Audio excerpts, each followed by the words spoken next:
Hello everybody, welcome to Technique Tuesday. Today I'm going to show you a right angle fold over card, also known as a double triangle card, and here's the reason why.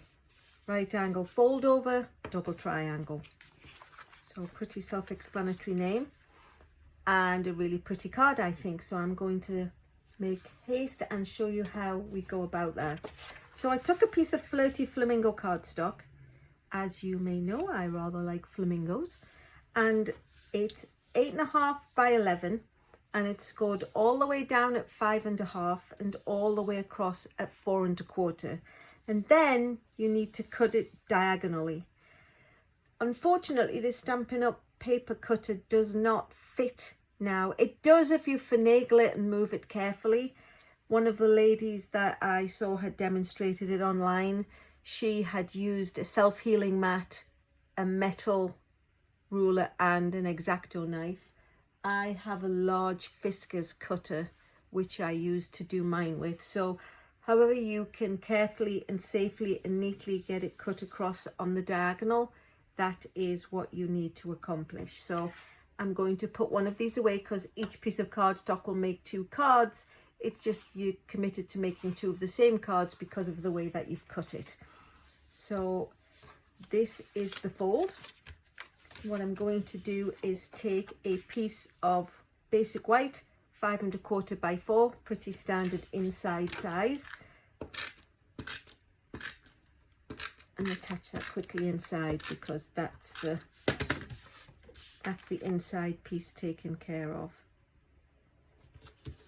And then we'll move on to the outside pieces. So I took a piece of designer series paper and it's cut at 5.25 by 4, same as the inside layer, but we're going to cut it into triangles so it will fit on the outside of the card.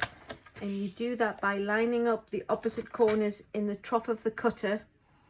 But I know I've mentioned before, if you start to cut on a point, you can sometimes crumple it. So the best way is to go in and come down and then go all the way back up, and you've cut it neatly and your corners are not all mushed. So we'll go ahead and pop those onto the card right next. And actually a quick way I've just learned, if you're trying to put adhesive onto the corner of a very pointy triangle, it tends to get onto your table or your scratch paper. But if you fold it over, you can do both sides at once. And then you can just go down the straight edges. I've been stamping all these years and it's amazing, the trips and ticks. Trips and ticks! Yes, let's not get ticks. The tricks and tips you can still learn. So, we're going to attach the designer series paper, leaving the little layer around the edges as usual.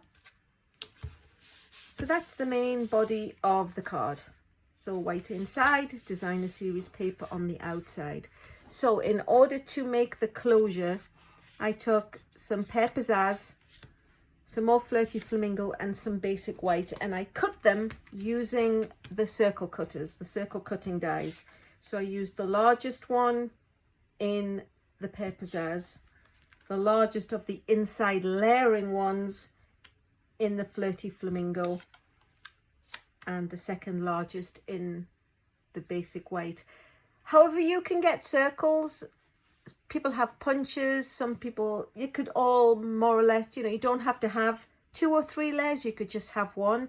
I don't want people to think that they have to go ahead and invest in everything to be able to make the cards, because most of the videos I've done, I've tried to stick with a theme or I've tried to stick with a few limited stamp sets.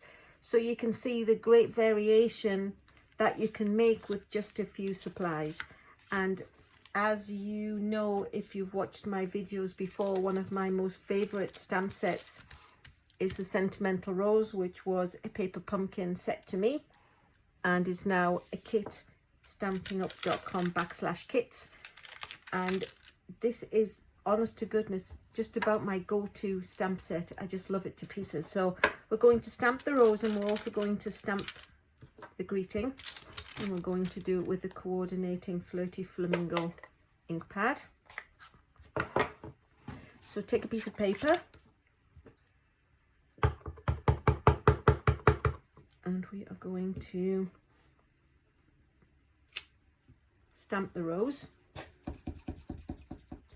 Give it a quick clean, take it off its block and put it back onto the paper. And then we are going to take a little piece of basic white and stamp the happy birthday greeting on. Pop that back on. So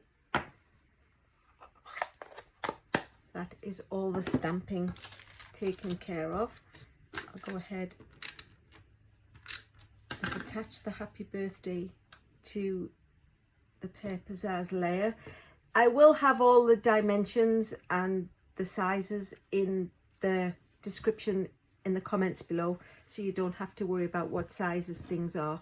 So the rose, as I've done previously, going to fussy cut it out, and by the power invested in me by the power of Facebook and YouTube videos, and having grown up with Blue Peter, as here's one I made earlier, ta-da!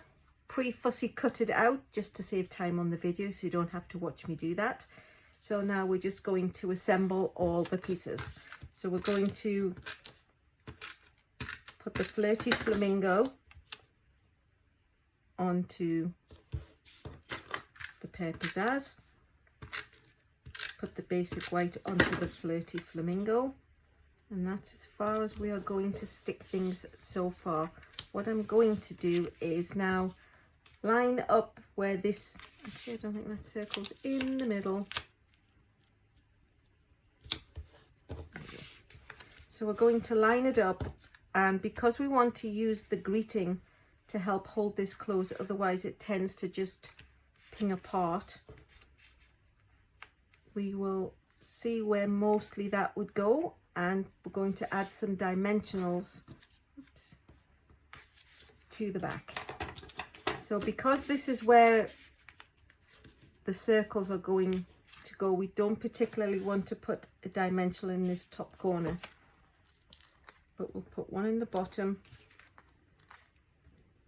one over this side, and one towards the middle. Take off the backing release paper.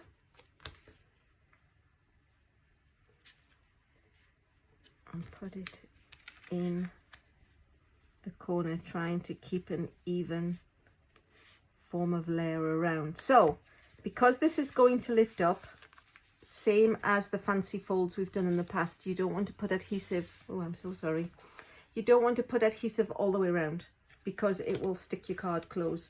So you just need to remember to only put adhesive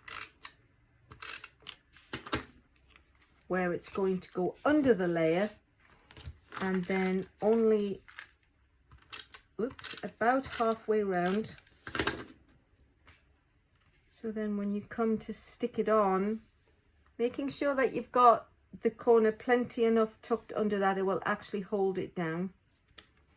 We're going to stick that on, and then when you open it, the glue is all behind and obviously on the edge because we put it there as opposed to just on the back of the circles. And then what we'll do last but not least is stick some dimensionals on the flower to lift it up, because it's not going to interfere with the height of the dimensionals on the happy birthday holding the card closed. So again, we're going to release the backing paper. Oops. Ooh, it's trying to decide which way around it goes best. Stick that on the white circle, and there you have it.